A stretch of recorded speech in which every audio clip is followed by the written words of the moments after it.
چې ما به کډه ګرځوله. دې کې زمونږ د غریبانو تصویر دی. ما به کډه ګرځوله، ځای په ځای به لوغړېدمه په هر ځای، نوې سړی وم د چا، خپل له چا پردی وم. چا به ویلې دا نهي دی، چا به ویلې دا جوړا دی، دا چې زه ومه بې کوره. زه د دې د لاسه سپک وم چې نه کور و نه مې ور و نه معلوم راته خپل در و، غریبۍ سره مې شر و هر سړی راته وتر و.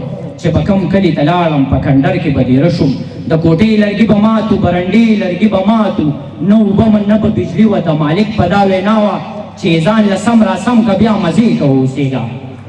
ځان په خېټه مې نهر کو، پردی کور مې برابر کو، د کوټې لرګي مې سم کړه، برنډې لرګي مې سم کړه. چې په 2 میاشتې شوې تېرې نو مالک په ویلې وروره ته د 2 میاشتو اوسېږي، اوس دا کور زما په کار دی، ځان له بل چېرته غم وکړه. ما به بیا کړه په سر کا چې په 2 میاشتې شوې تېرې نو مالک په ویلې وروره ته د 2 میاشتو اوسېږي، اوس دا کور زما په کار دی، ځان له بل چېرته غم وکړه. ما به بیا کړه په سر کا، زه به بل کلي ته لاړم، بس په دې کې مې سر سپین شو. بسر صاحب ما به کډه ګرځوله.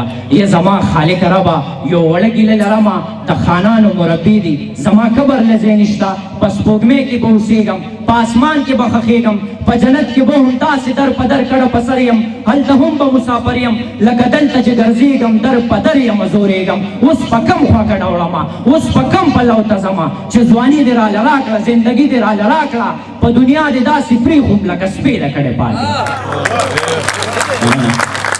چې ځواني دې راله راکړه، زندګي دې راله راکړه، په دنیا دې داسې پرېښوم لکه سپې د کډې پاتې.